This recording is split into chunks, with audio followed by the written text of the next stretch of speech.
Kasus mafia tanah serta penggelapan surat tanah milik almarhumah ibunda dari Nirina Zubir kini terus bergulir. Pada 23 November 2021, pihak kepolisian pun telah resmi menahan Erwin selaku anggota dari Ikatan Pejabat Pembuat Akte Tanah yang diduga turut serta dalam penggelapan sertifikat tanah milik ibunda dari Nirina Zubir tersebut. Resmi ditahan oleh pihak kepolisian, kuasa hukum dari Erwin ungkap jika kliennya kini akan ditahan selama 20 hari ke depan. Terima kasih, selamat sore pada rekan wartawan semua. Pada hari ini klien saya menjalani pemeriksaan sebagai tersangka. Artinya bagaimanapun proses hukum ini sesuai dengan hukum acara pidana, ya kita tetap ikuti kan gitu. Jadi mungkin ke 20 hari ke depan akan dilakukan penahanan kan gitu. Ya mulai hari ini ditahan. Artinya bagaimanapun kita ikuti prosedur, memang sudah hasilnya bagus. Itu adalah hak daripada tersangka, kita akan coba berupaya kan begitu. Karena penahanan itu kan memang diatur dalam KUHP, itu ada hak subjektif daripada penyidik. Objektifnya nanti kan ada dalam pertimbangan daripada penyidik gitu. Jadi upaya hukum ya tetap kita akan tempuh. Gitu. Sebenarnya kan ada pagi tadi saya berita sempat baca itu kan bahwa Pak Erwin ini kabur segala macam. Nah ini sebenarnya memang ini adalah tindak lanjut dari kemarin kita sudah mengajukan surat penundaan. Jadi nggak ada itikat buruk Pak Erwin untuk kabur. Dan memang hari ini kita datang ke Polda bersama teman-teman dan tim ini memang atas dasar inisiatif karena memang Pak Erwin ingin menghadapi proses ini. Tapi memang beliau butuh kesiapan mental, kesiapan yang memang akhirnya kita minta penundaan 1 hari. Yang tadinya memang diperiksa di tanggal 22 kemarin di hari Senin, akhirnya di hari ini di hari Selasa. Ya ada kan pasal itu kan ada laporan 263, 264, 266, 372 dengan Undang-Undang Tindak Pidana Pencucian Uang. Nah ini memang yang kita sangat kritisi dan kita sangat ingin perdalam apakah memang bisa dikatakan bahwa Pak Erwin ini bisa dikenakan sanksi atau pasal sangkaan yang sama dengan pelaku utama. Nah itu nanti kita coba perdalam untuk pembelaan kita kepada Pak Erwin. Tapi memang sekarang fokus saja pada proses proses penyidikan yang ada dan saya juga mengapresiasi pada teman-teman penyidik dan kepolisian. Beliau sangat bertugas dengan sangat profesional. Tadi juga saya mendampingi Erwin di dalam itu. Setiap pertanyaan-pertanyaan memang dijawab dengan baik dengan Pak Erwin dan juga teman-teman sangat mengayomi sekali. Tapi intinya adalah jangan dimainkan isu ini sebagai bahwa memang klien saya adalah bagian dari mafia tanah yang terorganisir gitu, itu nggak ada. Dan itu nanti kita akan buktikan di pengadilan. Kalaupun memang ini sampai tingkat ke pengadilan. Jadi ini kan hari ini ada yang tadi Ina Rosiana ya dan Pak Erwin Ridwan. Nah, hari ini memang Pak Erwin Ridwan dan Ina Rosiana sudah ditahan hari ini. Oh, Ina Rosiana dari pagi ya? Iya. Setelah resmi ditahan selama 20 hari ke depan, Erwin yang merupakan salah satu anggota dari PPAT yang diduga terlibat kasus mafia tanah milik ibunda Nirina Zubir akui jika dirinya hanya menjadi korban dari salah satu tersangka yang diketahui bernama Sri. Hal itu pun langsung diungkapkan langsung oleh kuasa hukum dari Erwin seperti berikut ini. Satu lagi tambahan ya dari kita ya. Jadi klien kita sangat kooperatif dalam pemeriksaan, tidak ada yang diberitakan itu yang nggak ada. Kita kooperatif dan kerjasama dengan penyidik, semua berjalan dengan baik. Terus di sini kita menggarisbawahi bahwa klien kita adalah sebenarnya korban juga, korban dari si para pelaku yang telah ditangkap itu ya. Dia jadi korban sehingga ikut diperiksa. Ya yang saya garisbawahi itu aja bahwa klien kita adalah korban dari pelaku yang telah ditahan duluan, yang 3 orang.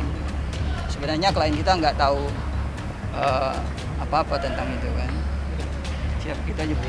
Oh, itu inisiatif kita. Itu dari inisiatif kita. Bisa menjelaskan lebih detail?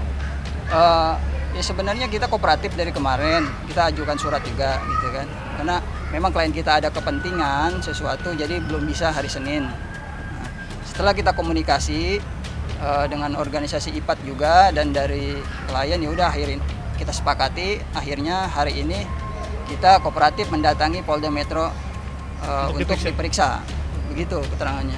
Terkait masalah Pak Erwin ini kan karena memang kapasitas beliau sebagai PPAT gitu. Jadi memang dalam porsi hukum pidana kalau kita melihat dari berkas-berkas dan dokumen yang ada dan pemeriksaan saat Pak Erwin menjadi saksi ini memang artinya kita memang mengharapkan memang kalaupun memang Pak Erwin ini melakukan tindak pidana harus sesuai dengan porsinya. Karena kan memang yang dituduhkan oleh Pak Erwin ini kan pasal yang memang seperti pelaku utama. Jadi memang kita ingin membagi 2 klaster lah. Kalau dikatakan oleh Pak Kasubdit yang pernah disampaikan dalam press release-nya, dia membagi 2 klaster, ada klaster pelaku utama dan klaster PPAT.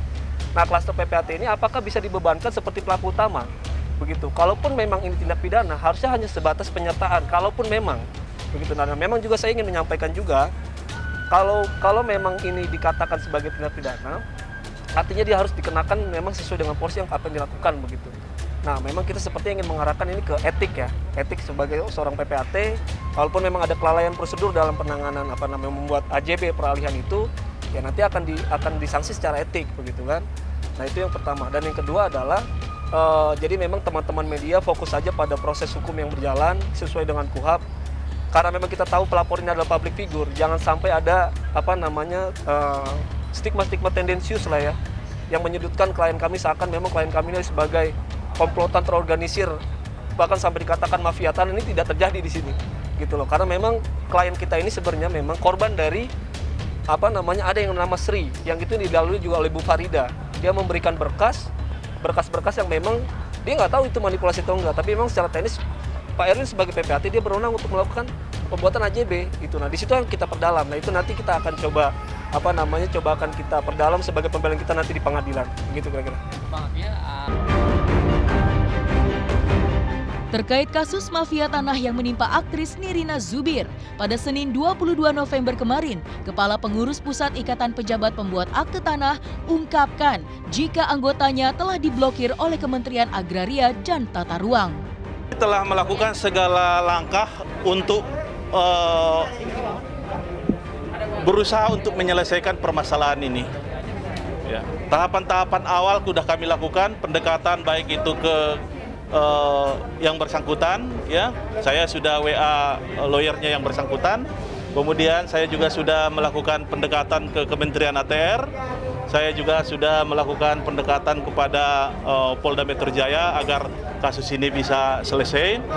Ya, dan kemudian itu tentu penegakan hukum agar tetap berjalan sesuai dengan yang ada, yaitu sesuai ketentuan. Kami sudah mendapat informasi konfirmasi dari Kementerian ATR bahwa yang bersangkutan tidak bisa lagi melakukan pembuatan akta karena akunnya setelah diblokir oleh Kementerian ATR. Masih ini sampai detik ini tangan saya masih bergetar karena uang berapa dijanjikan minggu depan kembali, dia sudah ngambil segini segala macam jadi kok lu tega sih gitu. Ibu saya sudah ngasih lu kehidupan lebih baik gitu, memperbaiki kehidupan lu, ternyata timbal baliknya seperti ini gitu. Jadi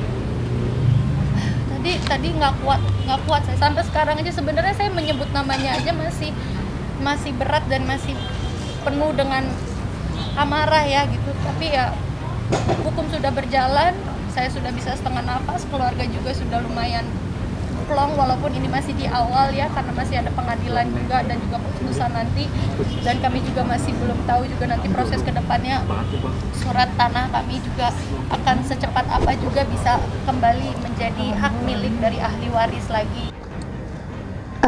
Sebentar ya, saya juga harus menata emosi saya karena ini adalah pertemuan pertama saya setelah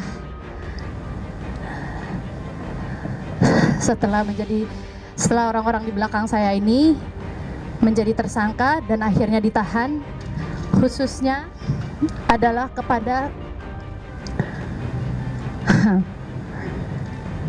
saudara Riri yang ibu saya selamatkan dari keluarga tirinya yang tidak menerima dirinya, dibawa ke rumah ibu saya,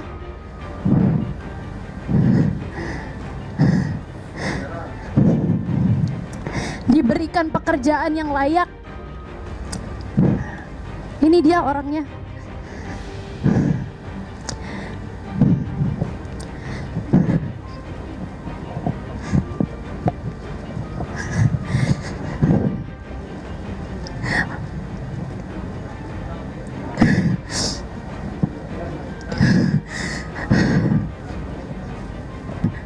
Berat sekali hati saya untuk hari ini ketemu sama dia, dan tidak ada sedikit pun dia sampai detik ini niatan untuk memohon maaf. aja menatap mata saya dengan sebegitunya. Even sudah di saat seperti ini kamu masih berani menatap mata saya seperti itu.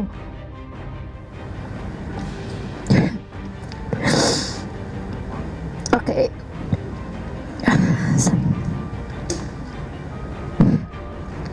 Saya setengah hati di sini, setengah bisa bernafas di sini bersama keluarga, dikarenakan saya sudah sedikit tenang bahwa mereka sudah dijadikan tersangka dan sudah ditangkap, sudah ditahan di sini ya Pak. Terima kasih. Oleh itu saya ingin mengucapkan kepada semuanya adalah kepada Kapolda Metro Jaya Bapak Irjen Muhammad Fadil Imran, di Reskrimum Polda Metro Jaya Bapak Kombes Pol Tubagus Ade Hidayat, terima kasih Pak. Kasubdit 2 Harda Polda Metro Jaya Bapak Kompol Petrus P. Silalahi, Kanit 2 Subdit 2 Harda Polda Metro Jaya Bapak Kemas MS Arifin. Maafkan kalau saya ada salah penyebutannya Pak ya. Dan juga Pak Kadif Humas. Saya sejauh ini seperti teman-teman ketahui bahwa sekarang ini yang menjadi pertanyaan dari teman-teman dari kemarin adalah bagaimana nih Mbak Nirina terhadap suratnya.